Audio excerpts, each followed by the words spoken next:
Alam nyo guys, tayo minsan, akala natin gano'n na tayo kalakas, di ba? Akala natin, yung lakas natin ay hindi nababawasan. Kasi baka naman yung lakas natin nung maliliit pa tayo. Kasi ako guys, naranasan ko dati. Pagka nagagalit yung tatay ko sa akin, may kasalanan akong nagawa. Tinatakbuhan ko lang yan siya, ang bilis-bilis kong tumakbo. Pero ngayon, subukan mo.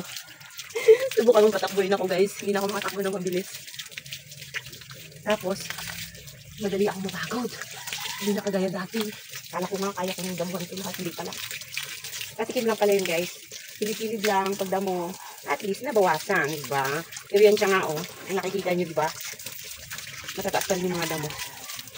Igagrass cut na lang yun guys. Trim-trim lang naman yung ginawa ko. At saka ginawasan ko lang yung gilid ng vacuum. So ayan. At least may nagawa. Hindi yung nakaupo lang.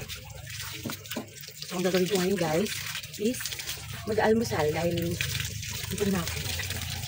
Parang uulan. Nilabas ko pa naman yung sinampay ni nanay. Ulit-ulit na gawain.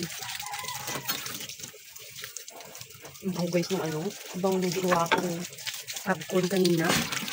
Kaya lang, hindi kasi dumating yung mga bottles ko, yung mga empty bottles na in-order ko kanina.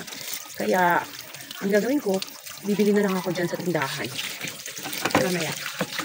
Ito wala na akong gagawin. Aalis kasi si nanay, wala akong mapag-iwanan kaya yan guys.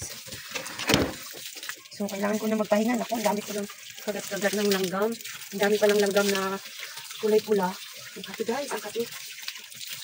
So, sige na, bye-bye na. Thank you for watching everyone.